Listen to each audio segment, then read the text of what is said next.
Company just announced bonus shares. I already own shares of this company in my portfolio. But now the big question is, what should I do next? Should I sell all my shares? Maybe just sell some? Or should I buy even more? Feeling confused? Don't worry, I have got you covered. In this video, I will explain everything you need to know about bonus shares in the simplest way possible. By the end, you will not only understand how bonus shares work, but you will also feel confident in making the right decision for your investment. Bonus shares are additional shares given to existing shareholders without any extra cost. Think of it as a reward from the company to its shareholders. These shares are issued out of the company's reserves or profits.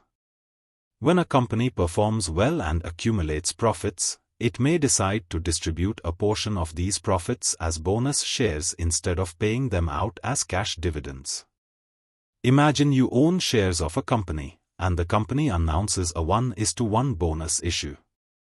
This means for every share you currently own, you will receive an additional share for free.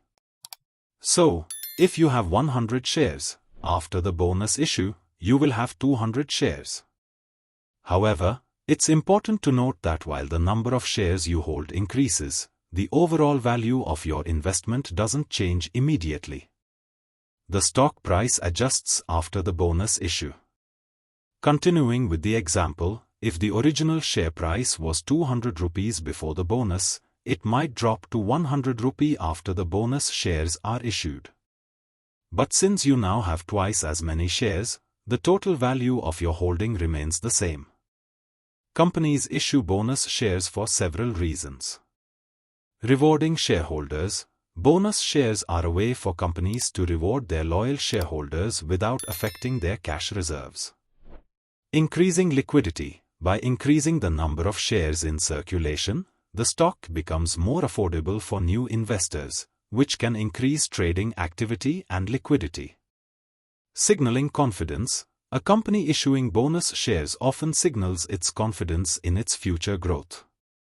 It shows that the company has sufficient profits and reserves to support its operations. As an investor, there are several benefits to receiving bonus shares. Increased shareholding. The most obvious benefit is that you receive more shares, which could lead to higher returns in the long run if the company continues to perform well.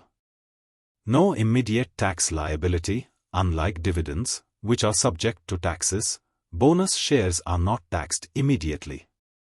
You only incur a tax liability when you sell these shares. Long-term investment. Bonus shares can encourage long-term investment. Since you receive additional shares without any cost, holding on to them can yield significant returns if the company's value increases over time. Lowered share price. After a bonus issue, the share price adjusts downwards. This lower price can attract more investors, potentially increasing demand and raising the stock price in the future.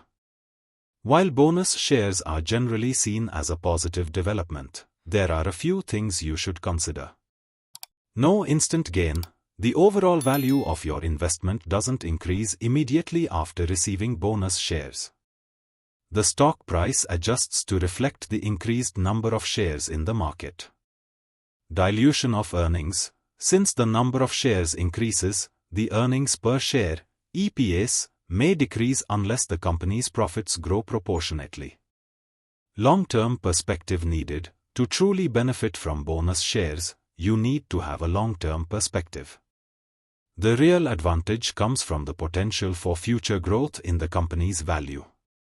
Whether you hold the shares or not, a bonus share announcement should be viewed as an opportunity to reassess the company's value and your investment strategy. If you already hold the shares, you are essentially getting more shares without additional cost, but with a reduced share price.